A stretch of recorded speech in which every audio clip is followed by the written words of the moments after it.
Welcome. This is Radio Pras.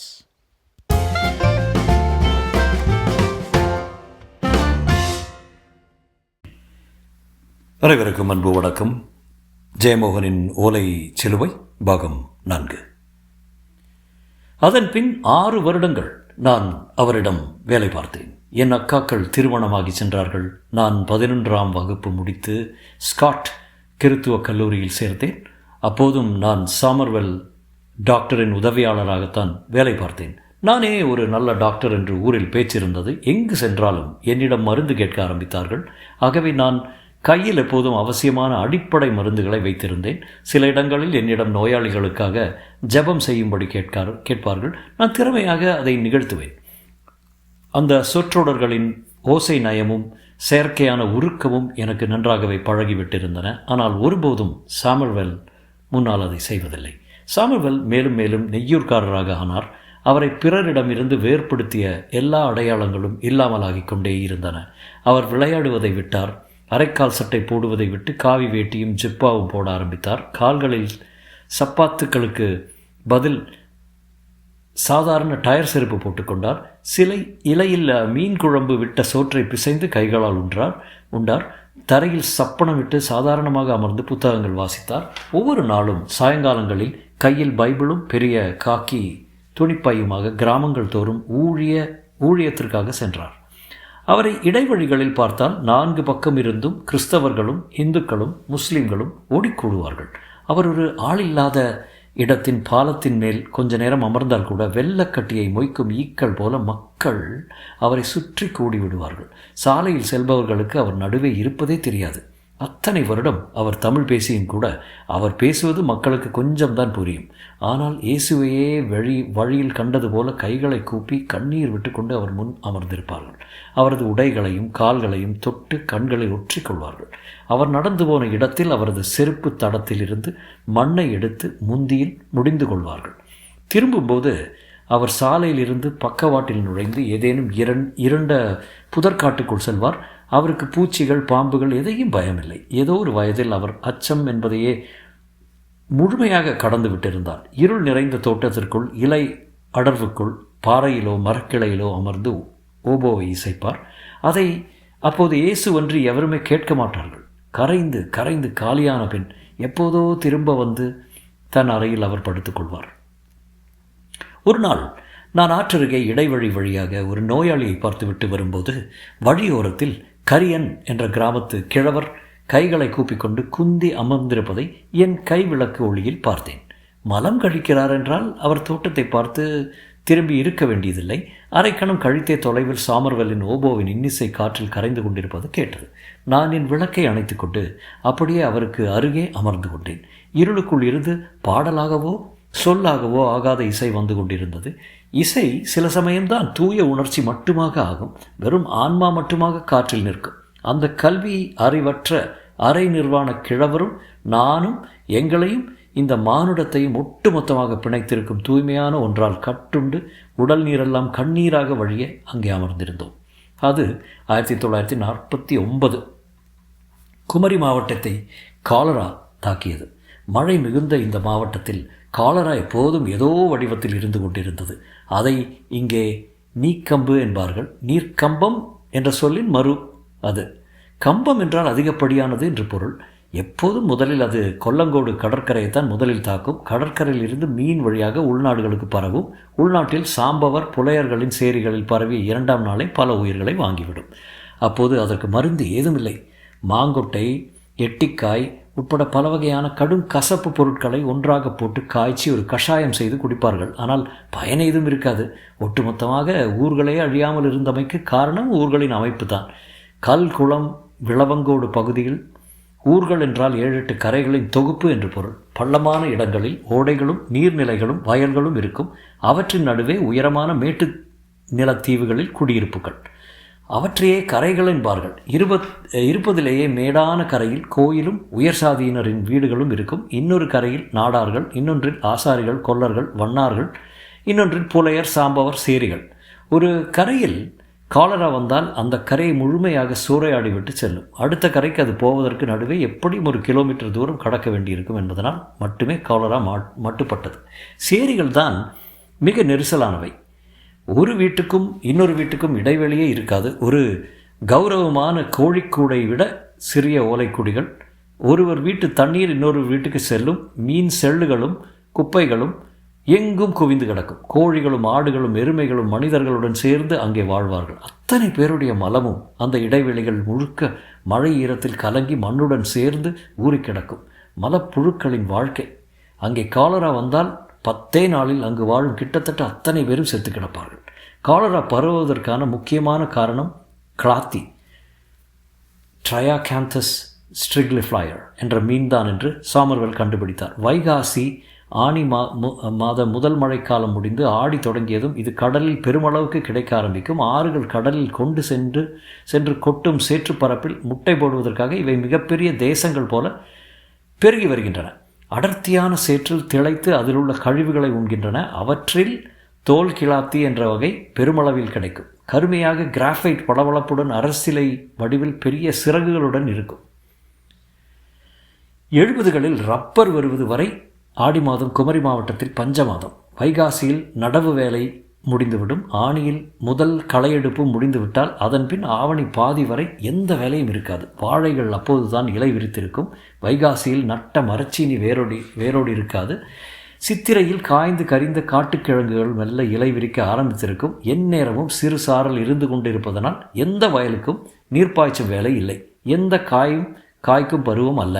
பனைகளில் ஊற்றே இருக்காது. ஆகவே எங்கும் பெரும் பட்டினி பரவி இருக்கும். அப்போது மலிவாக கிடைக்கும் கிளாத்தியை மக்கள் கூட்டம் கூட்டமாக சென்று வாங்குவார்கள். அரைக்கால் சக்கரத்துக்கு 20-30 கிளாத்தி கிடைக்கும். அதை வாங்கி வந்து கைக்கு கிடைத்த காயுடனோ கிழங்குடனோ சேர்த்து வேக வைத்து உண்பார்கள். கிளாத்தியின் குடலிலும் இரைப்பையிலும் காலரா கிருமிகள் இருக்கின்றன என்று சாமர்வெல் சொன்னார். ஆடி மாதத்தில் கட்டுக்கடுங்காமல் பெருகும் ஈக்களால் அவை பரவுகின்றன. கிளாத்தியை உண்ணக்கூடாது என்று கிராமமாக சொல்ல லண்டன் மிஷன் சர்ச்சுகளுக்கு செய்தி போயிற்று. கிறிஸ்தவர்களுக்கு கிளாத்தி தடை செய்யப்பட்ட உணவு என்று சர்ச்சில் சொன்னார்கள். ஆனால் கிளாத்தியை உண்ணுவதிலிருந்து எவரையும் தடுக்க முடியவில்லை. தீவிர கிறிஸ்தவர்களை தவிர பிறர் ரகசியமாக சாப்பிட்டார்கள். கிளாத்தியின் தோலையும் குடலையும் குழி தோண்டி புதையுங்கள் என்று பிரச்சாரம் செய்ய ஆரம்பித்தோம். சாமர்வெல் அதற்காக சர்ச்சுகள் தோறும் சென்று ஒவ்வொரு ஊரிலும் ஒரு குழுவை உருவாக்கினார். சர்ச்சுகளுக்கு வராத இந்துக்களும் முஸ்லீம்களும் வாழும் இடங்களுக்கு வீடு வீடாக சென்று அதை மக்களுக்கு எடுத்து சொன்னோம். அப்போதுதான் எனக்கு ஒன்று புரிந்தது. மிக பெரும்பாலான சாமானிய மக்கள் எதையும் கவனித்து உள்வாங்கிக் கொள்ளும் பழக்கத்தையே இழந்து விட்டிருந்தார்கள். நாங்கள் எங்கள் பிரச்சாரத்தை சொல்ல அவர்களின் கண்கள் முற்றிலும் காலியாக இருக்கும். அந்த கண்களுக்கு அப்பால் ஒரு ஆன்மா இருப்பதே தெரியாது. அவர்கள் அறிந்தவை முழுக்க இளமையில் அவர்களுக்குள் சென்றவை மட்டுமே. ஒவ்வொரு நாளும் ஒவ்வொரு கணமும் பசித்து உணவென்று அலைந்து வேறு எண்ணங்களே இல்லாமலாகிவிட்ட மனங்கள். அவற்றுக்கு சொற்களை அர்த்தமாக்கிக் கொள்ளவே பயிற்சி இல்லை. 10 நாட்களில் அத்தனை பேரும் நம்பிக்கை இழந்துவிட்டோம். ஆனால் சாமர்வெல் மட்டும் ஒருபோதும் சோர்வு கொள்வதில்லை. அவரது நம்பிக்கை என்பது முழுக்க அவரது ஆன்மா மட்டுமே சம்பந்தப்பட்ட விஷயம். அவர் ஒவ்வொரு நாளும் இரவில் கையில் ஒரு மணியுடனும் பைபிளுடனும் கிளம்பி கிராமங்கள் தோறும் சென்றார். அவருக்கு முன்னால் ஒரு பையன் சுரைக்காய் கண்ணாடி போட்ட பானிஸ் விளக்கை எடுத்துச் செல்வான். வழியெங்கும் மணியை அடித்து கொண்டிருப்பார். ஆட்கள் எட்டி பார்க்கும்போது அவர், கிளாத்தி பாவத்தில் செஞ்ச மீனை கிளாத்தி சாப்பிடாதீங்கோ, தெரியாமல் கிளாத்தி சாப்பிட்டு அந்த குடலை ஆழமாக புதைச்சிருங்கோ என்று கூவுவார். நான் பின்னால் சென்றபடி அதை மேலும் உறக்க சொல்வேன். குடில்களின் முற்றங்களிலும் வீட்டு வாசல்களிலும் நின்று சாமர்வெல், ஐயாமாரே, அம்மாமாரே, வெள்ளைக்கார சாமி கிறிஸ்து பேரால சொல்லுது, கிளாத்தி சாப்பிடாதீங்கோ, வெந்நீர் குடியுங்கோ, ஆறாவது சாப்பிட்டா கிளாத்தி தோலே புதைச்சிருங்கோ, ஐயாமாரே, அம்மாமாரே, வெள்ளைக்கார சாமி உங்களை கையெடுத்து கும்பிடுது, கிளாத்தி சாப்பிடாதீங்கோ என்று மன்றாடுவார். அவரை கண்டதுமே கிராமத்து பெண்கள் வந்து அவர் முன் மண்டியிடுவார்கள். இந்துக்கள் கூட அவரை கும்பிட்டபடி அவர் கடந்து செல்வது வரை நிற்பார்கள். ஆனால் அவர் சொல்வதை எவருமே கேட்பதில்லை. ஆடி மாதம் பாதியில் மரண எண்ணிக்கை பிரம்மாண்டமாக ஆகியது. எங்கள் ஆஸ்பத்திரி முன்பு வைக்க இடமில்லாமல் பிணங்கள். வார்டுகளிலெல்லாம் தரையிலும் வராந்தாக்களிலும் கட்டில்களுக்கு இடையிலும் எங்கும் நோயாளிகள். சாமர்வெல் ஊரில் உள்ள அத்தனை பெருவட்டர்களுக்கும் கரை நாயர்களுக்கும் செய்தி அனுப்பி கொலையாக இளநீர்களை கொண்டு வந்து குவித்திருந்தார். இளநீரை குருதியில் செலுத்துவது மட்டுமே ஒரு சிகிச்சையாக இருந்தது. கையில் இருந்த ஏதாவது பாக்டீரியா கொல்லியை கொடுப்போம். ஆனால் வந்தவர்களில் கொஞ்சமேனும் ஆரோக்கியம் உடையவர்கள் சிலரே. பஞ்சமாசத்தில் கண்டதையும் தின்று ஏற்கனவே பலமுறை வயிற்றோட்டமாகி மெலிந்து உலர்ந்தவர்கள் தான் அதிகம். குழந்தைகளும் முதியவர்களும் ஒரே நாளில் இறந்தார்கள். அதைவிட பரிதாபமாக இருந்தவர்கள் அன்னையர். கைக்கு கிடைத்தவற்றையெல்லாம் குழந்தைகளுக்கு கொடுத்துவிட்டு பட்னி கிடந்து பேயுறவம் கொண்டவர்கள். ஆனால் அவர்கள் தான் கடைசியாக செத்தார்கள். அழுது கொண்டு நிற்கும் பிள்ளைகளை பார்க்கையில் அவர்களின் உயிர் பல மடங்கு ஆவேசத்துடன் உடற்கூட்டை பிடித்து கொண்டது என்று தோன்றியது. அதிகாலை முதல் மாலை வரை சாமர்வெல் ஆஸ்பத்திரியில் தான் இருப்பார். அங்கேயே சாப்பிடுவார். இருட்டியதும் அவர் விளக்குடனும் மணியுடனும் கிராமங்களுக்கு செல்வார். மரணம் குளிர்ந்து விரைத்து கிடந்த சந்துக்கள் இருண்ட குடிசை வீடுகள் தோறும் அலைவார். மரணங்கள் அதிகரித்தும் புதிய பொறுப்பு வந்து சேர்ந்தது. பெரும்பாலான இடங்களில் நோயாளிகளையும் சடலங்களையும் அப்படியே விட்டுவிட்டு மக்கள் கிளம்பி சென்று கொண்டு இருந்தார்கள். பல இடங்களில் குடிசைகளுக்குள் சடலங்கள் கிடந்து அழுகின. அவற்றை நாய் நரிகள் தின்று நீர்நிலைகளில் போட்டுவிட்டால் மரணம் பல மடங்காகிவிடும் என்று சாமர்வெல் சொன்னார். ஒவ்வொரு சடலத்தையும் கண்டுபிடித்து அடக்கம் செய்தாக வேண்டும் என்றார். மரணங்கள் அதிகரித்த போது நான் நடக்கும் என்று எதிர்பார்த்த ஒன்று நடக்கவில்லை. எங்கள் ஆஸ்பத்திரி ஊழியர்களிலே 2 பேர் காலரா வந்து இறந்தார்கள். மறுநாள் ஆஸ்பத்திரியை கூட்டவோ பெருக்கவோ கூட ஆள் இருக்காது என்று தான் நான் நினைத்தேன். ஆனால் ஒவ்வொரு நாளும் ஆட்கள் வந்து சேர்ந்து கொண்டே இருந்தார்கள். ஒரு கட்டத்தில் ஆஸ்பத்திரி வேலையாட்களுக்காக சமைப்பதற்கு சர்ச்சுக்கு முன்னால் முற்றத்தில் பெரிய கொட்டகையே போட வேண்டியிருந்தது. அந்த நெருக்கடி நேரத்தில் விசுவாசம் மட்டுமே காவல் என்றான போது கண்ணெதிரே மனிதகுமாரன் வந்தது போல தோன்றினார் சாமர்வெல். அவரது சொல் தேவ வசனமாகவே பார்க்கப்பட்டது. அவருடன் இருப்பதற்கென்றே தேடி வந்தார்கள். இரவில் சாமர்வெல் கையில் மணியுடனும் பைபிளுடனும் சடலங்களை தேடிச் செல்லும்போது அவருடன் 100கணக்கானவர்கள் கூட சென்றார்கள். இருபக்கமும் புதர்களிலும் ஓடைகளிலும் எல்லாம் மரணம் ஒளித்திருந்து குளிர்ந்த கண்களால் பார்த்து கொண்டிருப்பது போன்ற பிரமை எழுந்தது. எப்போதோ ஒரு கட்டத்தில் அவர்கள் பாட ஆரம்பித்தார்கள். அவர்களுக்கு கற்பிக்கப்பட்ட கிறிஸ்தவ பாடல்கள் தான். 2 கைகளையும் கூப்பியபடி கைகளை காற்றில் வீசியபடி உரத்த குரலில் சேர்ந்து பாடிக்கொண்டு செல்லும் அவர்களின் குரல்களும் நிழல்களும் கிராமத்தை கடந்து செல்வதை தூரத்தில் இருந்து கண்டவர்களும் கைகூப்பினார்கள். என் இயேசுவே, நேசனே, இதயவாசனே, என் தேவனே, வாருமே, எந்த நாளுமே. எளிமையான மெட்டுக்களில் அமைந்த 4-5 பாடல்கள் தான். கிராமத்துக்குள் சென்றதும் பாடியபடியே ஒவ்வொரு வீடாக சென்று நிற்பார்கள். வீட்டில் ஆள் இருந்தால் அவர்கள் தங்கள் வீட்டு முன் ஒரு விளக்கை கொளுத்தி வைத்துவிட்டு நிற்க வேண்டும். சாமர்வெல்லின் பஜனை குழுவை காண வீட்டில் இருக்கும் அத்தனை பேரும் வந்து முற்றத்தில் நிற்பார்கள். சாமர்வெல் தன் கையில் வைத்திருக்கும் சிறிய மரச்சிலுவையால் அவர்கள் தலையை தொட்டு ஆசீர்வாதம் செய்வார். காலரா பற்றிய அவரது உபதேசத்தை செய்வார். விளக்கில்லா வீடுகளுக்குள் நாங்கள் கைவிளக்குகளுடன் உள்ளே சென்று பார்ப்போம். உள்ளே பிணம் இருந்தால் முன்னரே தெரியும் அளவுக்கு தேறிவிட்டிருந்தோம். எலிகளின் ஒலி கேட்கும். அசாதாரணமாக ஒரு நாற்றம் இருக்கும். அழுக ஆரம்பிக்காத பிணமே கூட வாய் திறந்து அந்த நாற்றத்தை அனுப்ப ஆரம்பித்திருக்கும். இறைப்பையில் இருந்து கிளம்பும் மீத்தேன் நாற்றம் அது சாமர்வெல் சொன்னார். கெட்டி துணியை 2 மூங்கிலும் கட்டி உருவாக்கிய தூளி ஸ்ட்ரெச்சரில் பிணத்தை ஒரு குச்சியால் நெம்பி உருட்டி ஏற்றுவோம். அதை சுமந்தபடி 2 கிளம்பி செல்ல 2 அவர்களுக்கு விளக்குடனும் கம்புடனும் கூட செல்வார்கள். கடைசியில் சில சமயம் சாமர்வெல்லும் அவரது துணையாக நானும் மட்டுமே இருப்போம். அதே போல மணியை அடித்து பாடியபடி சாமர்வெல் சென்று கொண்டிருப்பார். இத்தனை மக்களும் கூடவே வராமல் போனாலும் அவர் செல்வார். அவர் எப்போதும் தனியாகத்தான் இருந்தார். அவருடன் அவர் கண்ணுக்கு படும் துணையாக மனிதகுமாரன் இருந்திருக்கலாம். கடைசியாக கிருஷ்ணன் கோவிலுக்கு முன்னால் உள்ள வீடுகளுக்கு சென்றோம். பெரிய ஓட்டு வீடுகள், வழக்கத்தை விட அதிகமாகவே அங்கே பலிகள். வீடுகளுக்கு முன்னால் குத்துவிளக்கு ஏற்றி வைத்து குடும்பத்தினர் காத்திருந்தார்கள். சாமர்வெல் ஒவ்வொரு வீட்டு முன்னாலும் நின்று உறக்க ஜெபம் செய்து ஒவ்வொருவரையும் சிலுவையால் ஆசீர்வாதம் செய்தபின் காலரா பற்றி சொன்னார். ஆஸ்பத்திரிக்கு அரிசியும் தேங்காயும் இளநீரும் கொண்டு வந்து கொடுக்கும்படி வேண்டிக் கொண்டார். கடைசி வீட்டையும் தாண்டினோம். நான் நிற்க முடியாதபடி களைத்திருந்தேன். இரவு 2 மணி தாண்டி இருக்கும். 20 மைலாவது நடந்திருப்போம். உணவோ தண்ணீரோ உள்ளே சென்று 7 மணி நேரம் ஆகியிருந்தது. இனிமேல் 3:30 மணிக்குத்தான் ஆஸ்பத்திரிக்கு செல்ல முடியும். திண்ணைகளில் கிடைத்த இடத்தில் அப்படியே விழுந்து நான் தூங்குவேன். சில சமயம் ஓலை பொட்டலங்களில் கட்டப்பட்டு பிணங்கள் அருகே வரிசையாக இருக்கும். பிணம் நடுவே விழித்தெழுவேன். ஆனால் நான் காலை 6 மணிக்கு எழுந்து ஈரச்சாக்கு போல கணக்கும் உடலையும் சுழலும் தலையையும் சுமந்தபடி வார்டுக்கு சென்றால் அங்கே சாமர்வெல் நோயாளிகளை பார்த்து கொண்டிருப்பார். சாமர்வெல் நின்று, ஒரு வீடு விட்டு போச்சு என்றார். நான் சலிப்புடன், எல்லா வீடும் பார்த்தாச்சு என்றேன். எனக்கு எல்லா வீடும் தெரியும், ஒரு வீடு விட்டு போச்சு என்று அவர் திரும்பி நடந்தார். வாழ்க்கையில் முதல் முறையாக நான் அவரை வெறுத்தேன். இந்த வெள்ளைக்கார கிறுக்கனுடன் வாழ்ந்தால் என் வாழ்க்கையும் அர்த்தமில்லாமல் அழியும் என்று எண்ணினேன். திரும்பி செல்ல நினைத்த அதே இடத்தில் நின்றேன். ஆனால் சாமர்வெல் ஒரு முறை கூட திரும்பி பார்க்கவில்லை. யார் வருவதும் வராததும் அவருக்கு ஒன்றே. நான் வேறு வழி இல்லாமல் அவரை தொடர்ந்து சென்றேன். நாம் 4 நாட்களுக்கு முன்னால் அந்த வீட்டுக்கு வந்திருந்தோம். அங்கே வாசலில் விளக்கு எரியவில்லை. தென்னை மரங்களுக்கு கீழே இருண்ட இருண்டு நின்றது. சிறிய ஓட்டு வீடு. நான் பீதி அடைந்தேன். அங்கே பிணம் இருக்கும் என்றால் என்ன செய்வது? மீண்டும் அத்தனை தொலைவையும் நடந்து ஆட்களை அழைத்து வருவதா? அந்த பகுதியில் உள்ள நாயர்களை அழைப்பதா? சாமுவேல் வீட்டு முற்றத்தில் நின்று மணியை அடித்து உறக்க பாட ஆரம்பித்தார். என் இயேசுவுக்கு ஜெயம் இருக்கே, தினமே என் இயேசுவுக்கு ஜெயம் இருக்கே. உள்ளே அசைவுகள் கேட்டன. யாரோ பேசுவது போல, யாரோ அழுவது போல. கதவு திறந்தது. ஒரு நடுவயது நாயர் பெண் எட்டி பார்த்தாள். கலைந்த நரைத்த தலையுடன், வெள்ளை வேட்டி மேல் சட்டையுடன் அவள் ஒரு ஆவி போல தோற்றமளித்தாள். பயமில்லை எனக்கே, இனிமேல் பயமில்லை எனக்கே, சாமுவேல் உறக்க பாடினார். பெண் ஒரு சிறு புன்னைக்காய் எண்ணெய் விளக்குடன் வெளியே வந்தாள். அதை படிகளில் வைத்துக்கொண்டு கைகூப்பி நின்றாள். சாமுவேல் அவளிடம், வெள்ளஞ்சூடாக்கி குடி, மீன் தின்னாதே, கர்த்தர் துணையுண்டு, பயப்படாதே என்றார். அவள், ഒന്നും വേണ്ട സായി സ്വാമിയെ, നീ കമ്പ് വന്ന് എന്നെയും അവളെയും കൊണ്ടുപോയാൽ മതി സാഹിബ് സ്വാമിയെ என்றாள். சொல்வதற்குள் அழுகை வந்து அவளை உலுக்கியது. குரல் உயர்ந்தது. அப்படியே படிகளில் அமர்ந்து தலையில் மடையர் மடையர் அரைந்து கொண்டு கதறி அலறி அழ ஆரம்பித்தாள். அவளையும் தங்கையும் காலரா அவுந்து கொண்டு செல்லும்படி ஆசீர்வாதிக்க வேண்டும் என்று மீண்டும் மீண்டும் சொன்னாள். அந்த வீட்டில் 2 சகோதரிகள் மட்டும்தான், ஆண்கள் இல்லை. மூத்தவளுக்கு பிள்ளைகள் இல்லை. இளையவளுக்கு 3 குழந்தைகள்.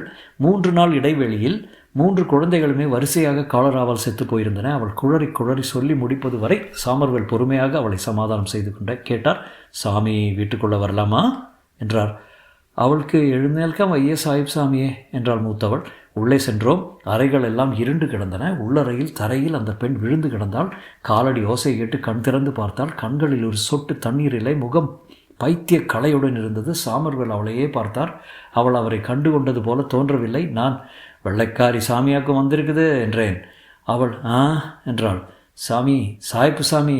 அவள் கண்களில் சட்டென்று அடையாளம் தெரிந்தது. എൻ്റെ പൊന്നു சாமியே என்று அலறியபடி அவள் அப்படியே வெறி கொண்டு பாய்ந்து சாமுவேல் காலில் குப்புற விழுந்தாள். அவளுடைய நெற்றி தரையில் மடேரன் அரைந்த ஒலி என் முதுகெலும்பை சொடுக்க வைத்தது. சாமுவேல் குனிந்து அவளை தூக்கி சுவரோடு சாய்த்து வைத்தார். அவள் உடல் ஜன்னி வந்தது போல நடுங்கிக் கொண்டிருந்தது. கைகள் கூப்பியபடி அதிர்ந்து கொண்டிருந்தன. தரையில் ஒரு சிறிய மரத்தாலான பூஜை அறை. சுவர்களில் சட்டமிட்ட கரிய புகைப்படங்களில் அவளுடைய மூதாதையர் உறைந்த பார்வையுடன் பார்த்து நின்றார்கள். புன்னைக்காய் எண்ணெயின் சிவந்த ஒளியில் அந்த அறையே ஒரு திரைச்சீலை ஓவியம் போல விரைத்தது. എൻ്റെ കുട്ടികൾ போய் சாமியே, എനിക്കിനി ജീവിതம் வேண்ட சாஹிப் சாமி என்று அவள் கதறினாள். பிள்ளைகள் எங்கேயும் போகலை என்று திடமாக சொன்னார் சாமுவேல். சட்டென்று எழுந்து அந்த சுவரில் இருந்த வெண்ணெய் அள்ளிய குழந்தை தோற்றம் கொண்ட குருவாயூரப்பனின் படத்தை எடுத்து அவள் கையில் கொடுத்தார். நான் எந்தா இருக்கு உன் குழந்தை, இனி இதாக்கும் உன் குழந்தை. மலையாளத்தில் நின்ற குட்டி, இனி இது நின்ற குட்டி என்றார். அவள் அவரை புரியாதவள் போல பார்த்தாள். பின் அந்த படத்தை பார்த்தால் திடீர் ஆவேச வெறியுடன் அந்த படத்தை தன் மார்போடு அணைத்து கொண்டாள். அந்த கண்ணாடி சட்டமே உடைந்து தெரிக்கும் என்பது போல இறுக்கி கொண்டாள். சாமுவேல் அவள் தலைமேல் கையை வைத்துவிட்டு இறங்கி வெளியே சென்றார். என்னால் அவரை தொடர முடியவில்லை. என் கால்கள் தளர்ந்திருந்தன. படிகளிலும் வெளிவாசலிலும் நான் தடுக்கினேன். மணியை அடித்தபடி நிமிர்ந்த தலையுடன் திடமான கால் வாய்ப்புகளுடன் சாமுவேல் சென்று கொண்டிருந்தார். நான் தள்ளாடியும் தடுமாறியும் பின்னால் சென்றேன். கனத்த அடிபட்ட மெல்லிய சருமம் போல என் மனம் தாழ முடியாத வலியால் விம்மி தெரித்தது. இருட்டு கனமாக ஆகி என்னை நடக்க முடியாதபடி தடுத்தது. அப்போது என் எதிரே நான் அவரை கண்டேன். நீளமான வெண்ணிற அங்கி இருளில் மெல்ல அலை பாய்ந்தது. உலக துக்கம் முழுக்க நிறைந்த பேரழகுடன் விழிகள் என்னை பார்த்தன. நான் குளிர்ந்து உறைந்து ஒரு கற்பாறை போல நின்றுவிட்டேன். அவர் ஒரு ஓலைச்சிலுவையை நோக்கி நீட்டினார். காய்ந்த ஓலைச்சிலுவை பிள்ளைகள் விளையாடுவதற்காக செய்து வீசியது. அவரது புன்னகையை கண்டு பரவசத்துடன் நான் செயலிழந்து நின்றேன். இது உனக்காக என்று அவர் சொன்னார். தேவாலய வாத்தியத்தின் இசையே குரலானது போல. நான் அதை வாங்குவதற்காக கை நீட்டி சென்றதும் கால் தள்ளாடி முன்னால் விழுந்தேன். அந்த ஓலைச்சிலுவையும் கீழே விழுந்தது. மண்ணில் இருந்த அதை பொறுக்கிக் கொண்டு நிமிர்ந்தேன்.